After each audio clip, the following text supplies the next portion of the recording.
FIIs and FPIs may come and go, but today Indian retail investors have proven that even if they come and go, any shock that may come is now taken care of because of the shock absorbing capacity the Indian retailer has brought into Indian market.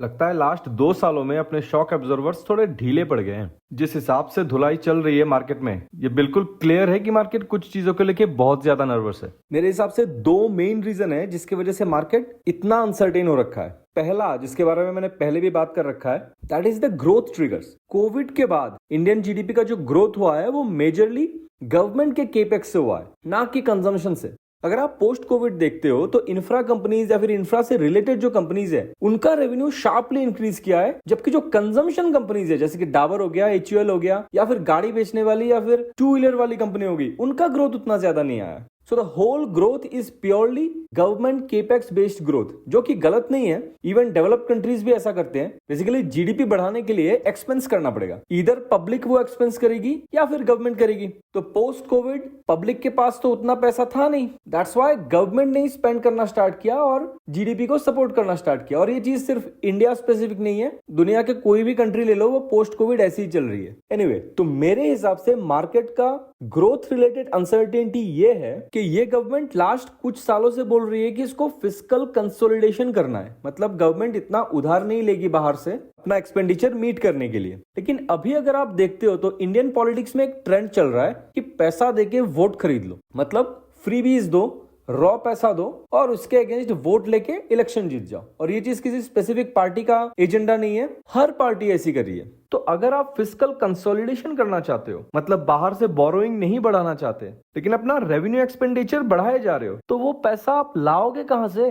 तो mostly आप वो पैसा अपने capex से redirect करोगे। जो पैसा आप केपेक्स पे खर्च करने वाले थे वो रिडायरेक्ट करके अब आप फ्रीवीज दोगे। और कलीशन गवर्नमेंट है तो फ्रीवीज के बाहर भी पता नहीं क्या क्या देना पड़ेगा। तो अगर आपने केपेक्स का पैसा रिडायरेक्ट कर लिया तो यार जिस चीज के वजह से आपका जीडीपी ग्रोथ आ रहा था पिछले कुछ सालों से, वही नीचे चला गया। मतलब जीडीपी ग्रोथ तो फिर नीचे जाना ही जाना है, क्योंकि आपका कंजम्पशन तो वैसे ही खस्ता है। और अगर आप केपेक्स से पैसा रिडायरेक्ट नहीं करते हो और बाहर से बोरो ज्यादा करते हो तो फिस्कल कंटिन्यूटी नहीं आएगी। जो चीज मार्केट ने डिस्काउंट कर रखा था लास्ट कुछ सालों से कि भाई ये गवर्नमेंट ऐसी है जो फिस्कल कंसोलिडेशन करती है, उधार कम लेती है, अपना जीडीपी टू डेट कम करने में फोकस रखती है, तो फिर वो चीज या वो नैरेटिव अब हट जाएगा, वो पर्सपेक्टिव हट जाएगा। तो उसके वजह से भी मार्केट खुद को रीएडजस्ट करेगी या कर रही है। और इन दोनों में से आप कुछ भी करो, बट आप अल्टीमेटली एक्सपेक्ट करते हो कि क्योंकि लोगों के पास डायरेक्ट पैसा जा रहा है तो कंजम्पशन बूस्ट होगा। लेकिन शायद मार्केट ये समहाउ बिलीव नहीं करना चाहती है कि कंजम्पशन बूस्ट इतना आसानी से होगा, क्योंकि इन्फ्लेशन लेवल बहुत हाई है, जॉब्स की हालत बहुत खराब है। तो वो क्लियर पिक्चर नहीं मिल रही है अभी मार्केट को कि ग्रोथ सही में बाउंस बैक करेगा।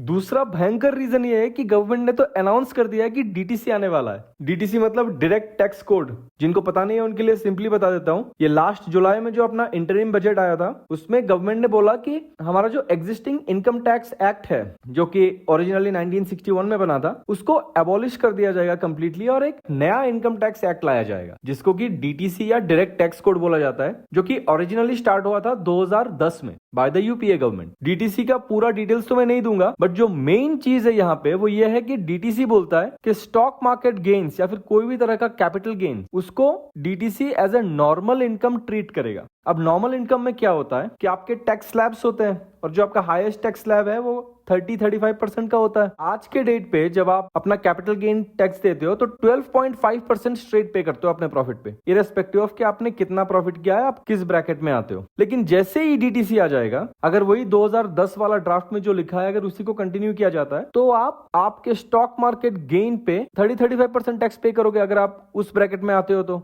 जस्ट इमेजिन जो FIIs है उनको अगर डायरेक्टली 30-35% टैक्स पे करना पड़े तो क्या इंडिया उतना लुक्रेटिव रहेगा? क्या इंडिया एक ऐसी जगह है जहां पे मतलब पैसा बनाना बहुत आसान है, ग्रोथ रेट बहुत हाई है? Is it the case? No, US is far more attractive than India. तो अगर डीटीसी में स्टॉक मार्केट को as a normal income treat किया जाता है तो मार्केट की हालत बहुत खराब हो सकती है 1 फरवरी के बाद। ऑल्दो जो चीज मुझे यहाँ पे होप देती है वो ये है कि लास्ट टाइम मतलब जुलाई बजट में गवर्नमेंट ने एलटीसीजी को 10% से 12.5% किया, उसी बजट में ही गवर्नमेंट ने ये बोला था कि डीटीसी इंप्लीमेंट करने वाले हैं अगले बजट में। तो अगर मेरे दिमाग में ये है कि 6 महीने बाद से टैक्स रेट 30% होगा, तो मैं 10% से 12.5 क्यों करूंगा? शायद मुझे 20 करना चाहिए था टू प्रिपेयर द मार्केट, या फिर अगर झटका देना ही था तो कुछ भी नहीं करता फिर मैं। सो या I find it very difficult कि 10% से 12.5% लेके गए और उसके बाद डायरेक्टली 30% लेके जाओगे। ये हो सकता है कि आप उसको स्ट्रेट 15% कर दोगे। जो भी होगा वो तो अब 1 फेब को ही पता चलेगा,